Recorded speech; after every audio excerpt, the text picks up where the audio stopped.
มาเจอเทรนพี่น้องแล้วมันคือยุทธระบาดนี่คนยังนั่งอยู่ในเทรนกันอยู่คน I think ไฟมันตายบ่มีคนแปลงไฟอยู่นะอ๋อมีเทรนอันนึงมาอีกมันซับล้างกันทีบ่อ๋อ2 เทรนอ๋อพี่น้องรถเทรนมาเจอกันมันซับรางไอ้ติงมันแปลงรางเนาะรางตัวนี้มาทางนี้นี่พวกนั้นขี่ you ride that train To DC, yeah. oh It's about to go to Greensboro. This one is going that way. DC is that way. อ๋อรถไฟเจอกันพี่น้องเห็นบ่รถไฟเจอกัน Oh wait, no, this one might be this โชดเนาะใครมันโชดรถไฟเจอกันรถไฟต่ำกันกับเจ้าอื่น มาเจอรถไฟสิไปงานดีแล้วนี่พี่น้องมาเจอรถไฟไอโฮปมันบ่ยาวรถไฟขนเครื่องตัวนี้ตัวหนึ่งหันรถไฟแกคนไป How long is gonna take คือเจ้าซุ้มซากันบ่นี่ เฮ้ยเขาจะว่าขยักนุ่มอยากแน่นอยากเดินปึงปังคือเก่าหันเอากรีนทีเด้อ แม่นว่า I am green tea right here oh yes green tea ดีกาแฟกาแฟกา ไม่ แฟ อย่างนั้นคือหลายแท้ อันสิรวยนะอันสิรวย อันสิรวยนะมาเด้อนี่น่ะจ้าแถวนี้เมียเล่นเนี่ย เอาแช่เอาว่าป้าเอาแท้เอาว่าคุณน่ะยายมันพูดมา สิได้จักล้านนี่ ไปซื้อกับยาพ่อยาย โอ้ ส่วนข่อย 629 ล้าน 600 แต่พวกเขาสิเอ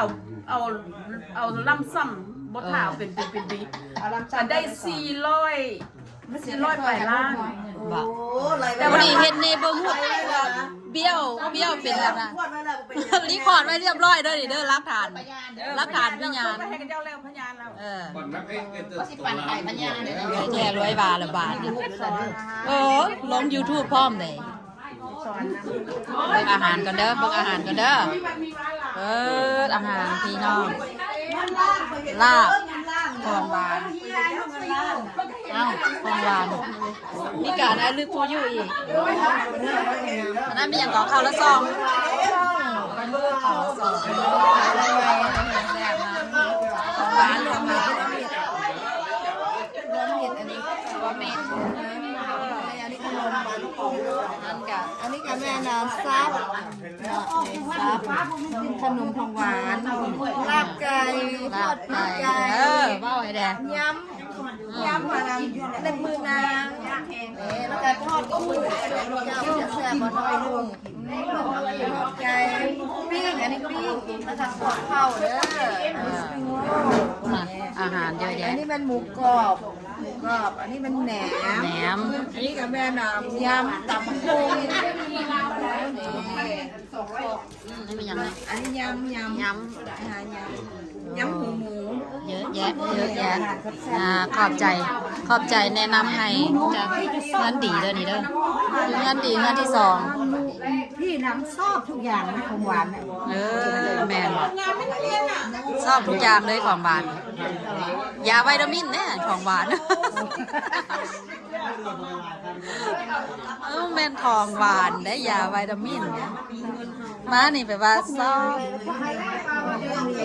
เลยเสียงแกล้งก้องร้องเลยได้อยู่ทางนอกคุณของแซ่บเจ้าเป็นบ้าน ไม่ได้อัพหน่อย อาหารบางลายๆเอาอันเดียวนั่นแหละรวยแซ่นั้นก่อนเจ้าล้มก่อนรถได้ตามสบายก็ชิทายเอาเจ้าล้มก่อ